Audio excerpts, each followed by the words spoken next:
Hello and welcome to Blooming Curious, the podcast dedicated to reimagining early childhood education through the power of curiosity.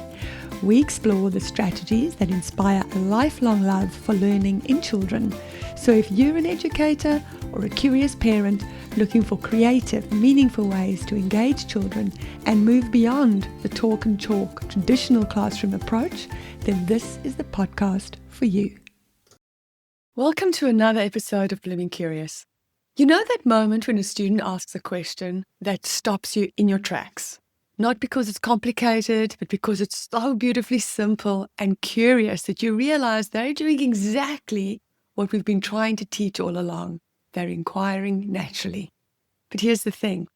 Somewhere between essential questions and driving inquiries and all the other terms that we throw about, we've made inquiry sound like rocket science.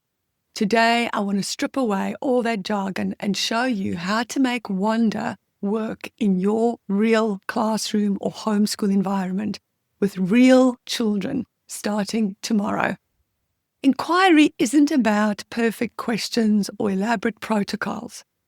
It's just about genuine curiosity meeting practical learning. I'm going to give you 5 down-to-earth inquiry strategies. And at the end, I have something special for you. So make sure you stay to find out about that.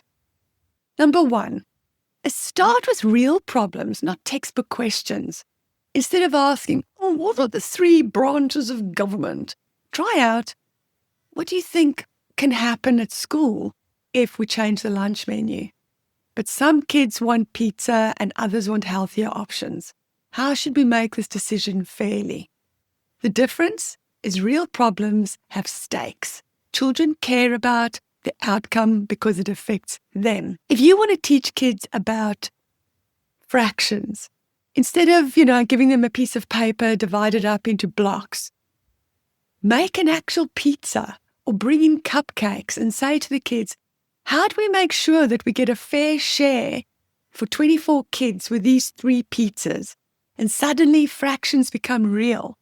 So look at your next lesson and find one place where you can replace a hypothetical scenario with something that actually is happening in your children's lives. Number 2, embrace the messy middle. Here's what nobody tells you about inquiry. It does get messy before it gets clear. Students will go down rabbit holes. They'll ask you questions that you can't answer. They'll pursue dead ends. But this isn't failure. This is learning in action. It's doing the learning. I learned this when I decided to give my students time to investigate topics that they were interested in. But I wanted to make sure that I still met the outcomes just in case admin walked in. So I said they could investigate anything they wanted, provided that it met our outcomes, which were all written on the board. They were reading, some were building structures, others were creating clothing pieces, learning to measure, cut out patterns of their designs and sew them together in their exploration of French fashion. It was busy and it was definitely messy, but there was also deeper learning than any textbook could provide or what I could provide by giving them dry facts from the curriculum. In fact, here's a story about one boy who came up to me and said he wanted to do a project on the influenza virus, not the flu virus, the influenza virus. This was pre-COVID. And I said to him, well, does it fit with one of our learning intentions? And he said, let me think. He went away and he came back and he said, well, we're learning about how to stay healthy in health. So I can show everyone how we can protect ourselves from getting influenza. I couldn't argue. This kid went on, he researched, he made the most incredible model of the flu virus. He wrote a report on it and he gave simple ways that people could protect themselves from catching flu.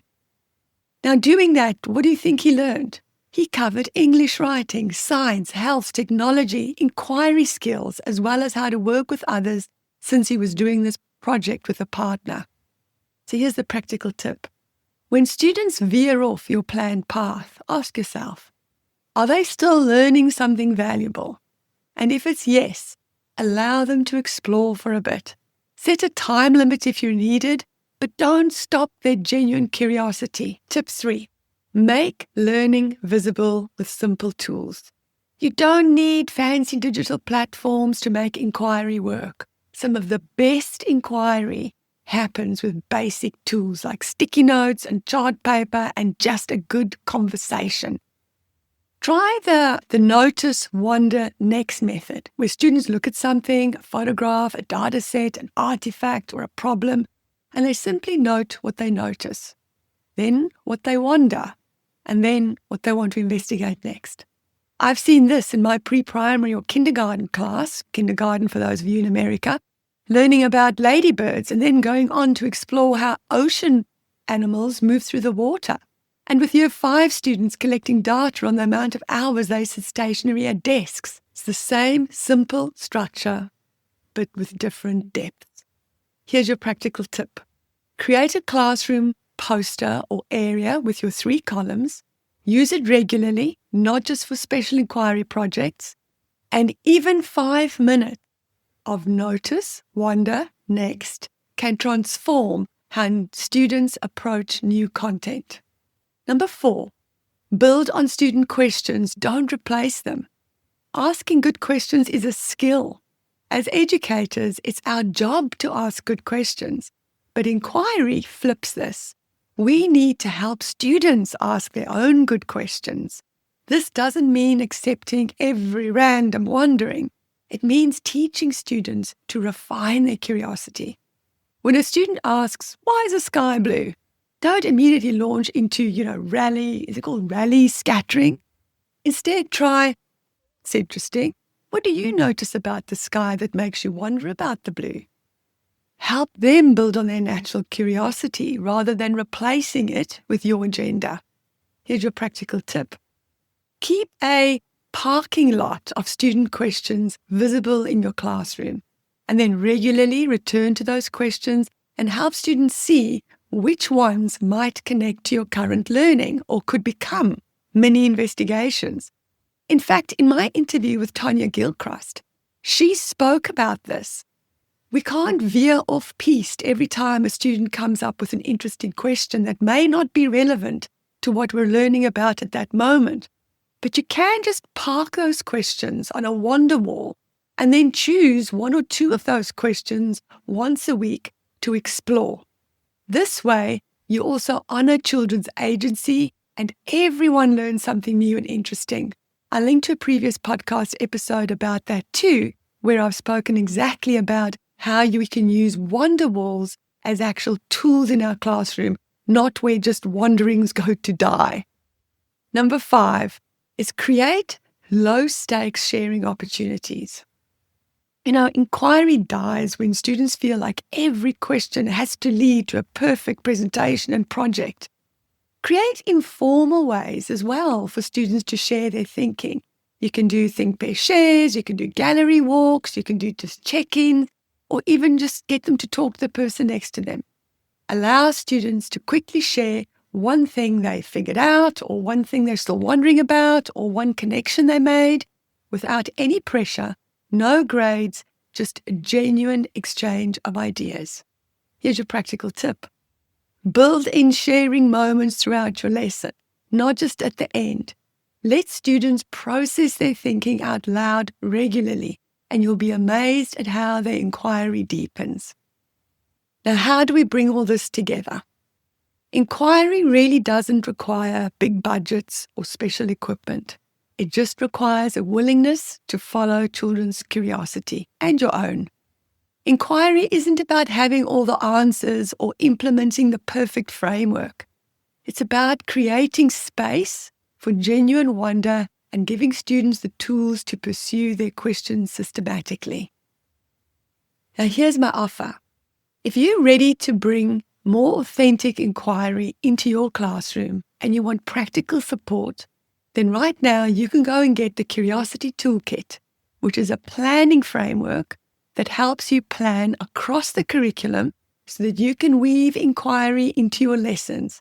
It's just a simple tool. It's a framework to help you tweak the way you approach your planning.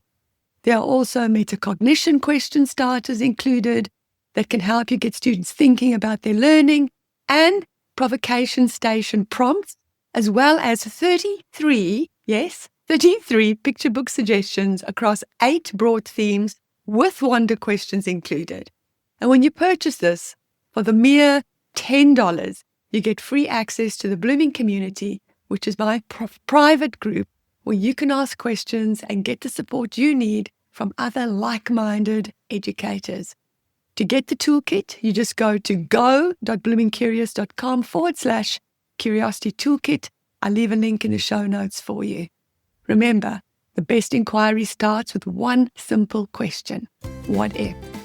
What if your next lesson began with wonder instead of objectives? What if your students left class with more questions and answers? What if learning felt as natural as curiosity? Your students are already full of wonder. Your job is simply to let it grow. Thanks for listening today. I really appreciate you. Please get in touch if you have any questions or wonderings. And please click on that share button and send this episode to a friend or colleague so that this show can grow. Until next week, take care of yourselves and stay blooming curious.